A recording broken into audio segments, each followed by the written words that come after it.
Hello, I've been sent this question about a ladder and it's leaning against a smooth wall, so we've got no friction here, but we've got a rough horizontal ground, so we have got friction here. I think that's what this is, but we'll come to this in a second.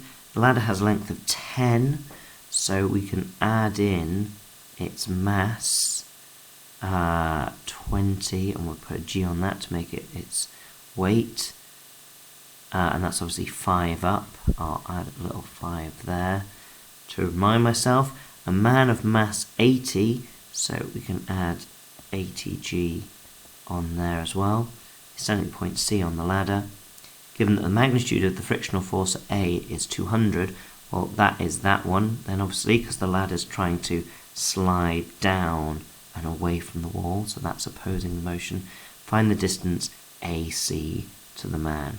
I think what I might do is I might start that again, but we might make the diagram a bit bigger because I think we're going to struggle otherwise to get things vaguely right. So we'll add this back in as 20G, add that in as 80G. We know that's 5 and we're going to call that X. That's a 5, sorry, terrible. That's made it even worse. There we are.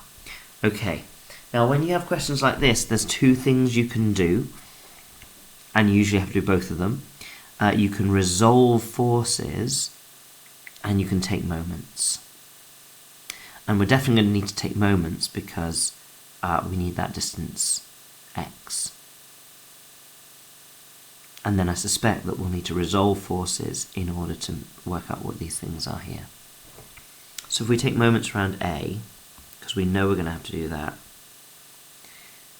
because that's the only way to get that x, the only way to get a distance is with some turning force, because forces, doesn't matter where you're pushing on, it will just move the whole thing.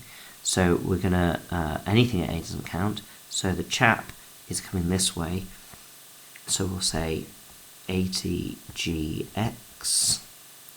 The ladder is also coming this way, so that's plus, and that's 5 meters away, so that's 5 times 20, so 100g, also going in that direction.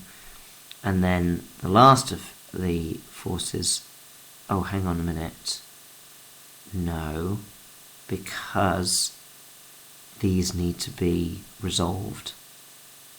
They do indeed. So let's get rid of that, start again. Let's go to a different colour.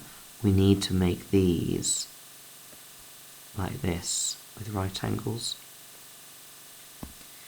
Okay, so if that's 55, that's not 55, so that is 55 there. So that's 55 there. Which means it's 80gx cos 55 plus 100g, which is the 5 times the force, but we need the cos 55. And this equals, and we're going to have to resolve this one as well. That one there is going to give us that. If that's 55, then that's 55 because of z angles, so that's 55. So this is going to equal 10 RBN, and because we want it coming, we want this bit sine 55.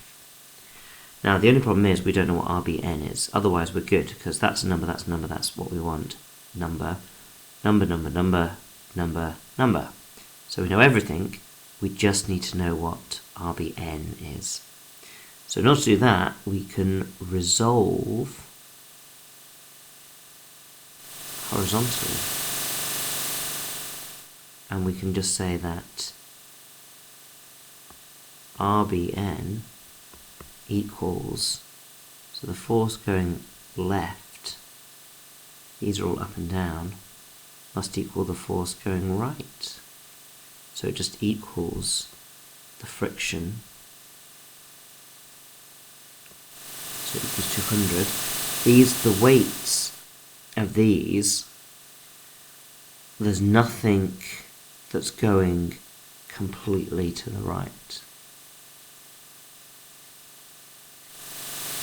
because they're just going straight down. I'm just looking at side to side movement. They're pushing down.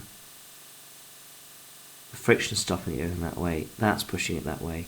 So we can just put this straight in here and then rearrange the whole thing and just solve for x and say x is 10 times 200 sine 55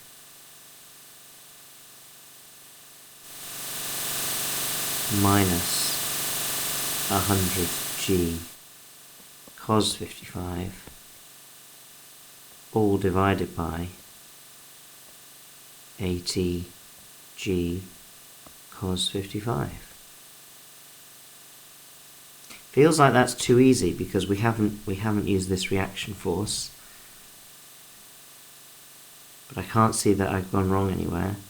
Resolving that way, it would give us that. Taking the moments around A means we don't care about that. So I think that's all we need to do. Happy days. If you think I've gone wrong, or if you have any questions, put them in the comments. Otherwise, ta-ra for now.